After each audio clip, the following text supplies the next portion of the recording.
Oke. Bapak Ibu calon P3K yang hadir di pagi hari ini, sebelumnya izinkan saya dari mitigasi perubahan iklim untuk menyampaikan kira-kira muatan teknis P apa saja yang ada di bidang mitigasi perubahan iklim. Jadi tidak secara keseluruhan yang ada di PPI, tetapi yang memang selama ini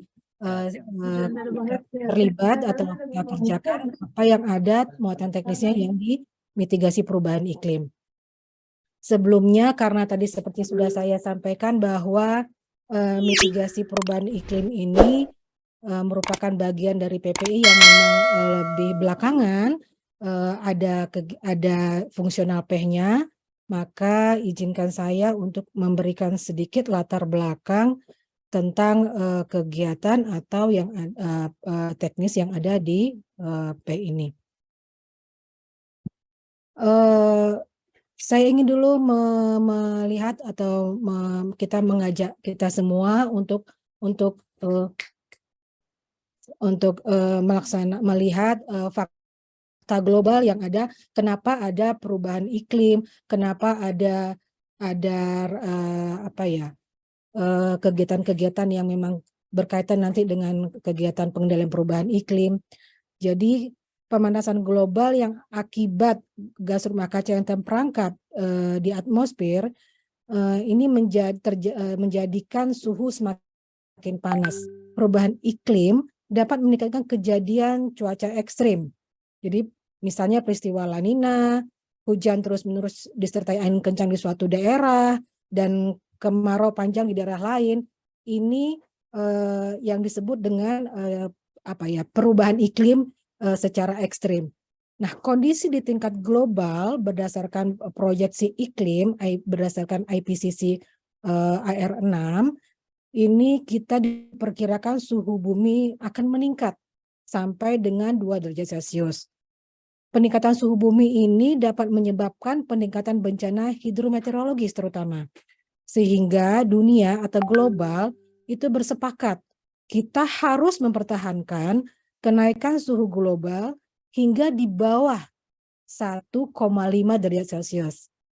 Tujuannya adalah untuk tadi itu untuk mencegah kenaikan suhu di bawah 1,5 derajat Celcius sehingga semua negara berkewajiban untuk menurunkan emisi gas rumah kaca sesuai dengan kondisi masing-masing negara dengan target di setiap negara yang ditetapkan. Nah, itu yang kita sebut dengan NDC. Nanti akan kita terang apa NDC. Jadi emisi yang di negara-negara berkembang ini sebenarnya lebih sedikit terjadi dibandingkan negara maju, tetapi pertumbuhan ekonomi kita atau GDP kita jauh lebih rendah daripada negara-negara maju. Sejalan dengan kebijakan ataupun juga kondisi global di nasional sendiri, kita mempunyai kebijakan nasional seperti yang telah kita dituangkan oleh Presiden Jokowi dalam COP21, ada juga dalam COP22, dalam high level meeting dari Kementerian Kehutanan, sehingga kita telah mempunyai perpres tentang ratifikasi Paris Agreement, lalu kita mensubmit first NDC kita, dan bukan cuma first NDC, tetapi juga telah kita update NDC kita, sehingga sampai dengan saat ini pada tahun 2022 kita juga sudah meningkatkan target NDC kita sebut dengan enhanced, dan dengan terbitnya Perpres 98 tahun 2021 kita juga telah mempunyai turunan dari Perpres tersebut, yaitu Permen LHK nomor 21 tahun 2022. Bapak Ibu sekalian, Perpres dan Permen LHK inilah yang saat ini menjadi pedoman atau acuan kita dalam kegiatan pengendalian perubahan iklim, baik itu di tingkat nasional maupun di tingkat untuk kegiatan-kegiatan telah saya sebutkan tadi, dokumen-dokumennya bisa Bapak Ibu semua nanti download ataupun baca lebih rinci, lebih dalam. Kalau kesepakatan kita kemarin kan kita hanya memberikan apa itu dasar-dasar hukum apa saja yang ada nanti sebagai tidak lanjut ataupun juga aspek teknis yang ada di PPI ini, ya, terutama di mitigasi perubahan iklim. Kalau kita lihat tadi, saya menyebutkan adanya dokumen LTS-LED yang merupakan salah satu dari dokumen yang dikeluarkan oleh Indonesia tentang yang melalui long term low carbon and climate resilience untuk tahun 2050. Jadi dokumen ini telah terbit sebelum COP26. Dan Indonesia pun merupakan salah satu negara berkembang anggota G20 yang sudah mempunyai kebijakan tentang volumetric. Ini juga dokumennya ada, dan teman-teman di PHL ini juga sampai dengan saat ini update-nya adalah volumetric juga. Lalu setelah ada dokumen-dokumen tersebut, Indonesia juga merupakan salah satu negara dari 39 negara yang telah meningkatkan ambisi NDC-nya atau ambisi nasional, target nasional pengurangan emisi yang telah kita submit pada tanggal 23 September 2022 lalu. Dan saat ini Indonesia merupakan satu-satunya negara penerima resource based payment dari program REDD Plus dari GCF, dan juga dengan ada kegiatan di situ dengan FCPF, nanti akan kita bahas sedikit. Juga ada kegiatan BioCF, nanti kita juga akan bahas sedikit. Dan juga untuk kegiatan dengan terkaitan pengendalian perubahan iklim di Direktorat Imigrasi itu mengacu pada ratifikasi amandemen Kigali yang menjadikan zat HFC hidrofluorokarbon sebagai komitmen gas baru dalam NDC Indonesia. Nah, apa itu NDC nanti akan kita bahas bersama-sama. Jadi kita sebagai negara berkembang yang nilai pertumbuhan ekonominya jauh lebih rendah daripada negara-negara maju, tetapi mengeluarkan emisi yang lebih sedikit daripada negara maju itu, turut menurunkan emisi gas rumah kaca yang kita akan nanti tergantung kepada dukungan negara maju. Nanti akan kita lihat berapa target NDC kita. Tujuan global kita itu adalah untuk mencegah tadi kenaikan suhu di bawah 2 derajat sampai 1,5 derajat. Jadi jangan sampai di atas 2 derajat, jadi kurang dari 1,5 derajat. Inilah kewajiban semua negara yang untuk menurunkan emisi gas rumah kacanya yang dituangkan dalam target NDC kita. Nah, tadi kita sudah sebut-sebut tentang NDC. NDC itu apa sih? Recording in progress. NDC itu apa? Bagaimana dia? Jadi NDC ini yang kita sebut dengan Nationally Determined Contribute ini adalah merupakan komitmen Indonesia, komitmen nasional bagi penurunan perubahan iklim global. Dalam rangka kita mencapai tujuan dari Paris Agreement untuk kerangka kerja Perserikatan Bangsa-Bangsa. Jadi kita sudah berkomitmen pada dunia untuk menurunkan emisi gas rumah kaca, dan penurunan ini atau target ini kita tuangkan dalam dokumen NDC kita.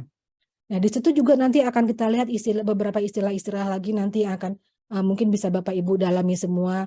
Apa itu nilai ekonomi karbon, apa itu gas rumah kaca.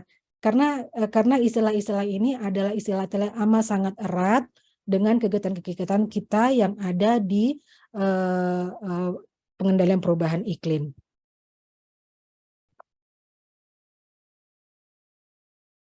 Lalu juga teman-teman secara garis besar juga perlu memahami apa itu emisi gas rumah kaca, bagaimana nanti ketahanan iklim, dan apa itu sendiri tentang mitigasi perubahan iklim, serta aksi mitigasi perubahan iklim. Karena istilah-istilah ini banyak dan akan terdapat di beberapa kegiatan-kegiatan yang memang nanti ketika teman-teman berada di Direktorat Mitigasi Perubahan Iklim menjadi PEH di sana, itu istilah-istilah ini akan kita pakai terus-menerus.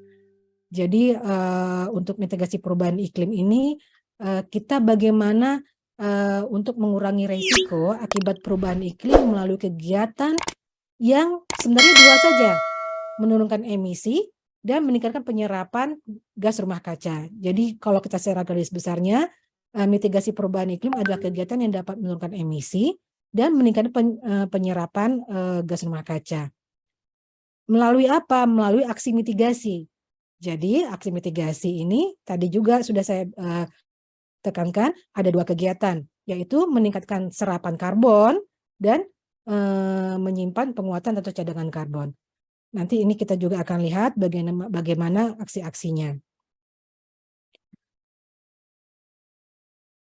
Nah, tadi setelah kita lihat NDC, untuk aksi mitigasi NDC, itu Indonesia di 5 sektor. Ada 5 sektor yang harus di nasional kita yang kita bagi untuk penurunan target NDC kita. Secara keseluruhan, NDC kita ini di update NDC kita berkomitmen untuk menurunkan 29%.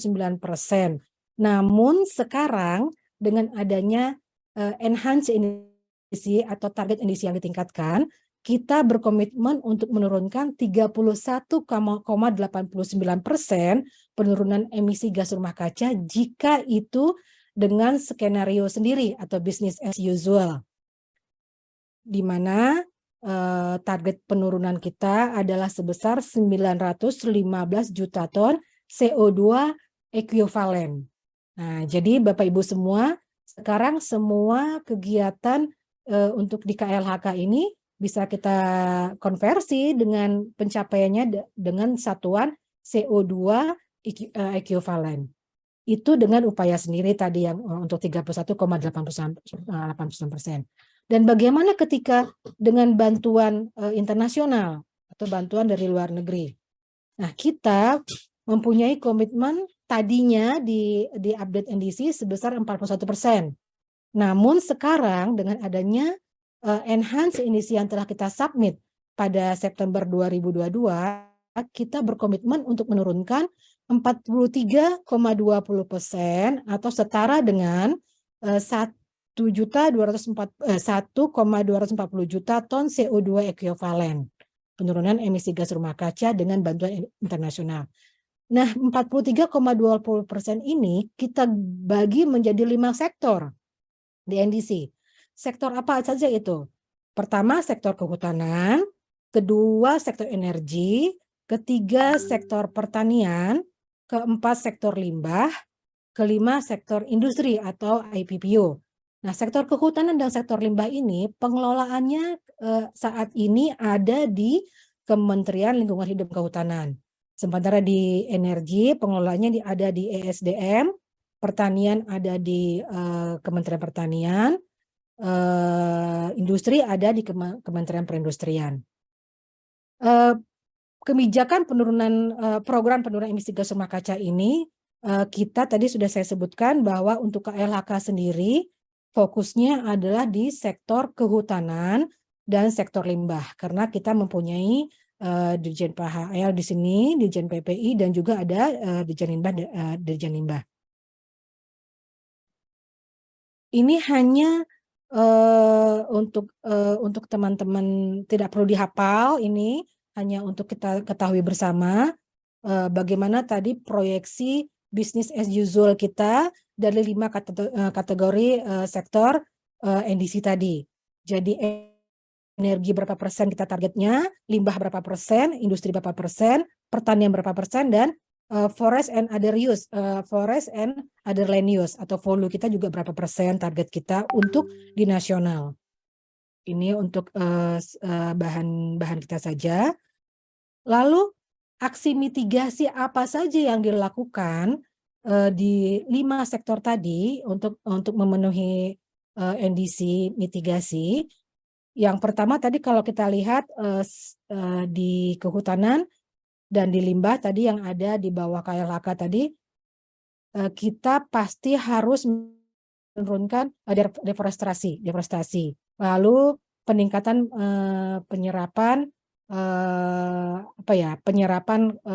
emisi gas rumah kaca. Nah, ada 2 kegiatan ini. Kegiatan dengan apa saja? Jelas penurunan deforestasi, peningkatan penerapan pengelolaan hutan berkelanjutan, rehabilitasi. Nah, ini rehabilitasi juga merupakan aksi mitigasi di sektor kehutanan, lalu direstorasi terutama pada gambut. Jadi teman-teman semua, kegiatan-kegiatan yang ada di PPI semuanya terhubung atau inline dengan kegiatan-kegiatan yang ada juga di Direktorat Jenderal di tempat lain gitu, seperti rehabilitasi, perlindungan dan sebagainya. Itu semua kegiatan-kegiatan yang dapat merupakan kegiatan mitigasi perubahan iklim. Baik itu untuk menurunkan emisi gas rumah kaca maupun juga untuk mempertahankan penyerapan emisi gas rumah kaca. Nah, lalu di sektor energi apa saja ini? Kita juga perlu tahu sektor energi ini bagaimana aksi mitigasinya. Misalnya dengan efisiensi penggunaan energi, produksi listrik dan sebagainya. Jadi untuk teman-teman PEH yang nanti akan menjadi PEH di Direktorat PPI, sebenarnya kita juga tidak terpaku pada karena ini PEH ya berhubungan dengan hutan ya tidak melulu sebenarnya nanti kegiatan kita yang ada di PPI itu berkaitan dengan hutan dan hutannya, tapi kita juga mengelola apa yang disebut dengan aksi mitigasi. Aksi mitigasinya itu tadi di sektor lahan dan kita non lahan. Kalau non lahan biasanya kita nanti yang lahan itu berhubungan dengan kehutanan dan pertanian, lalu yang non lahan itu ada energi, ada limbah dan ada industri. Tapi mungkin dalam porsinya masing-masing. Nah, kebijakan-kebijakan apa saja tadi yang ada di program nasional dalam implementasi NDC? Ini sebenarnya saya sarikan dari direktorat-direktorat yang ada di pengendalian perubahan iklim. Yang pasti kita punya sumber dari kegiatan itu adalah Perpres tahun 98 tahun 2021 yang sekarang ini saat ini tergunakan, dengan turunannya adalah Permen LHK nomor 21 tahun 2022 tentang nilai tata laksana nilai ekonomi karbon, dan sampai dengan saat ini kita juga sudah membuat Permen NDC yang sekarang dalam tahap harmonisasi. Nah, bagaimana nanti turunannya kepada subnasional ataupun juga kepada provinsi? Nah, ini kita akan sinkronkan dengan RPJMN yang saat ini memang baru sampai tahun 2024. Untuk Direktorat Mitigasi Perubahan Iklim yang diimplementasi NDC mitigasi ini nanti ke subnasional adalah 3 sebenarnya, yang RADGRK, lalu implementasi kegiatan REDD+, dan ada protokol Montreal, pengendalian bahan perusak ozonnya. Untuk dimitigasi perubahan iklim sendiri, menurut Perpres 98 tahun 2001, itu kita punya kegiatan-kegiatan yang nanti dapat dilakukan oleh teman-teman di PEH. Mulai dari perencanaan mitigasi perubahan iklim, yang agregasi kegiatannya tersebut misalnya penetapan baseline nasional, lalu nanti kita akan penyusunan dan penetapan target NDC yang di tingkat nasional, lalu juga ada perencanaan aksi mitigasi. Ini semua merupakan perencanaan mitigasi perubahan iklim yang memang harus disusun oleh teman-teman yang ada di Direktorat Mitigasi Perubahan Iklim. Nah, disinilah peran kita sebagai PEI itu dalam porsi masing-masing nanti untuk ikut serta dalam kegiatan penyusunan rencana mitigasi perubahan iklim ini. Nah, penyusunan rencana mitigasi perubahan iklim tadi kita ingat teman-teman ada di 5 sektor tadi. Lalu setelah penyusunan rencana mitigasi perubahan iklim, kita melaksanakan kegiatan mitigasi perubahan iklim yang melibatkan menteri pada sektor-sektor terkait, dan juga nanti ada dari provinsi. Jadi penyusunan baseline kita juga akan diturunkan dari baseline nasional kita menjadi baseline subnasional. Setelah itu apa saja kegiatannya? Setelah kegiatan pelaksanaan aksi mitigasi, Tidak lupa kita akan memantau jalannya kegiatan mitigasi perubahan iklim dan nanti dilaporkan dalam sebagai pencapaian mitigasi perubahan iklim di semua sektor. Lalu ada pelaporan dan validasi verifikasi. Jadi inti dari kegiatan semua ini sama seperti kegiatan yang ada di butir-butir PEH sebenarnya, mulai dari perencanaan, pelaksanaan, pemantauan, pelaporan, dan validasi. Nah, disinilah teman-teman PEH semua dapat melaksanakan kegiatan-kegiatan PEH ini nanti sesuai dengan butir-butir yang ada di kegiatan mitigasi perubahan iklim. Ini teman-teman bisa nanti berkembang sendiri ya kalau setelah menekunin aspek teknis di mitigasi, kita punya kegiatan-kegiatan nanti akan berkembang tidak saja di sektor lahan, tapi juga di sektor non lahannya. Nah, tadi sudah saya singgung-singgung tentang REDD+. Kenapa saya singgung REDD+? Karena sebenarnya di mitigasi perubahan iklim, itu yang untuk teman-teman PEH, kegiatan REDD+ ini erat kaitannya dengan kita sebagai pengampu di kegiatan juga di Direktorat Mitigasi. Jadi ini kegiatan REDD+ ini merupakan mitigasi di bidang kehutanan, di bidang lahan tadi, di bidang kehutanan. Yang menjadi komponen penting untuk kontribusi kita dalam pencapaian target NDC sektor kehutanan. Lalu kegiatannya apa saja? Pasti tadi ada pengurangan emisi dari deforestasi, lalu pengurangan emisi dari degradasi, peningkatan peran konservasi, pengelolaan hutan lestari, dan peningkatan stok karbon hutan. Jadi ini kegiatan ini semua berkaitan erat dengan kegiatan teman-teman PEH di direktorat lain. Misalnya seperti pengurangan emisi ini di Dirjen PHL, lalu peningkatan konservasi ini di Dirjen KSDAE, pengelolaan peningkatan stok karbon hutan ini di BPDAS RH dan lain-lain. Ini jadi sinerginya besar sekali teman-teman semua bahwa kita bisa berkolaborasi dengan semua teman-teman PEH dari direktorat yang lain. Ini sedikit dari kegiatan apa yang dilakukan dalam REDD+. Ini kita ada instrumen-instrumennya, yaitu instrumen arsitektur REDD+ ini ada SRN, nanti terkait dengan SRN, dengan instrumen pendanaan, SISRED, dan sebagainya. Ini hanya sedikit saja. Nah, lalu yang paling penting itu sebenarnya di mitigasi perubahan iklim adalah bagaimana kita bisa menghitung capaian pengurangan emisi gas rumah kaca di berbagai sektor tadi, terutama di sektor kehutanan dan juga di sektor lahan dan juga non lahan. Dan ada juga perhitungan mitigasi perubahan iklim ini untuk aksi mitigasi perubahan iklim yang berbasis masyarakat. Nah, atau kita sebut dengan non-party stakeholder. Kegiatannya macam-macam. Kalau yang kegiatan di Proklim nanti akan diterangkan atau jelaskan mungkin oleh Ibu Dian, karena pengampunya adalah di Direktorat Adaptasi Perubahan Iklim. Nah, untuk perhitungan emisi gas rumah kaca yang berbasis masyarakat, kita sudah punya dasar perhitungannya, yaitu dari Perdijen nomor 5 tahun 2017. Bagaimana cara menghitung emisi gas rumah kaca yang berbasis masyarakat. Ini juga merupakan kegiatan teknis yang dapat teman-teman PEH lakukan di Direktorat Mitigasi Perubahan Iklim. Nah, untuk di Proklim sendiri, kegiatan ini tidak kita lakukan manual lagi teman-teman, tetapi kita sudah mempunyai yang namanya perangkat untuk penurunan emisi gas rumah kaca secara tepat dan responsif. Itu yang kita sebut dengan Spektrum, dengan menggunakan aplikasi Android kita yang disebut dengan kita sebut Spektrum.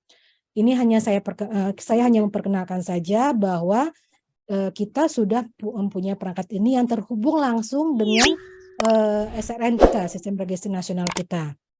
Teman-teman semua yang melaksanakan PEH, baik itu nanti ada kegiatan-kegiatan proklim dan sebagainya, ini sudah amat sangat kenal dengan aplikasi ini. Oke, saya kira, nah inilah dari hasil perhitungan penurunan emisi gas rumah kaca kita yang pada lokasi proklim. Ini contoh saja pada tahun 2022, Direktorat Mitigasi Perubahan Iklim yang melaksanakan namanya kegiatan Joint Adaptasi Mitigasi telah melakukan perhitungan sebaran penurunan emisi gas rumah kaca di lokasi proklim sebanyak 424 lokasi. Sebenarnya proklim itu pada tahun 2022 banyak, tetapi yang kita validasi, kita verifikasi untuk dilakukan perhitungan di spektrumnya ada 424 200 lokasi. Nah, yang ini nanti bisa kita dari lokasi-lokasi ini kita bisa menghitung berapa ton CO2 ekuivalen pengurangan emisi dari kehutanan, lalu berapa ton CO2 ekuivalen pengurangan dari pertanian, dari limbah dan energi. Ini untuk berbasis masyarakat. Tetapi sebenarnya kita juga nanti bisa menghitung berapa penurunan target NDC kita per tahun di setiap sektor lainnya. Nah, ini pekerjaan ini atau teknis ini dilaksanakan oleh mitigasi perubahan iklim dan juga nanti dari Direktorat Inventarisasi Gas Rumah Kaca. Nah, saya ingin menerangkan sedikit tentang pengendalian konsumsi bahan perusak ozon. Walaupun sebenarnya ini tidak terkait langsung dengan kegiatan teman-teman di P, tapi kita selama ini berkomitmen untuk menurunkan gas hidrofluorokarbon, yaitu yang merupakan senyawa organik yang mengandung fluorin dan hidrogen yang sebenarnya membentuk gas di atmosfer ini, sehingga kita ingin menekan perusakan ozon. Nah, ini yang pengendali bahan perusak ozon ini. HFC ini kita dipakai pada AC sebenarnya atau sebagai refrigeran yang dipakai untuk memulihkan lapisan ozon. Dan karena sebelumnya gas yang digunakan itu adalah CFC atau klorofluorokarbon yang menimbulkan lubang ozon di atmosfer, sehingga penggunaan CFC ini dihentikan sesuai dengan ketentuan protokol Montreal. Jadi sekarang mungkin kita masih menggunakan HFC, dan HFC ini pun sebenarnya semakin hari semakin kita turunkan, walaupun HFC tidak berdampak terlalu cepat seperti CFC untuk melubangi ozon. Gas ini turut bersumbangsi juga terhadap pemanasan global, karena HFC ini merupakan gas rumah kaca yang lebih potensial daripada CO2 sebagai pemanasan global. Jadi oleh karena itu kita berupaya secara perlahan untuk mengurangi